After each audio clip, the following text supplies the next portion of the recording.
வானத்துல பறவை பறந்து பார்த்திருப்பீங்க, விதைகள் பறந்து பார்த்திருக்கிறீங்களா? ஒரு செடி தன்னை நிலநிறுத்திக்கிறதுக்கு தன்னுடைய விதைகளுக்கு பாராசூட் மாட்டி பறக்க வைக்குதுங்க.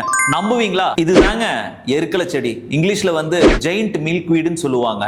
இதனுடைய பூக்கள் பார்த்தீங்க அப்படின்னா கிரவுன் மாதிரி இருக்கும். அதனால இதுக்கு கிரவுன் ஃபிளவர் பிளான்ட்னு இன்னொரு பேர் இருக்கு. அந்த எருக்கலம் செடியினுடைய காய்கள் பார்த்தீங்க அப்படின்னா போட் ஷேப்ல இருக்கும். கரெக்டா காத்து காலம், அதாவது ஆடி மாசம் ஆரம்பிக்கிறதுக்கு முன்னாடி, சவுத் வெஸ்ட் மான்சூன் ஸ்டார்ட் ஆகிறதுக்கு முன்னாடி அந்த காய்கள் மெதுவா உடைய ஆரம்பிச்சிரும். காத்து ஆரம்பிச்ச உடனேயும் அந்த காத்து அந்த காய்களுக்குள்ள பூந்து அந்த விதைய மெதுவா தூக்கி வெளியெடுக்குங்க. அப்ப நீங்க கவனிச்சு பாத்தீங்கன்னா அந்த ஒவ்வொரு விதைகள்லயும் பாராசூட் மாதிரி, அதாவது ஒரு பஞ்சு அதுல இருக்கும்.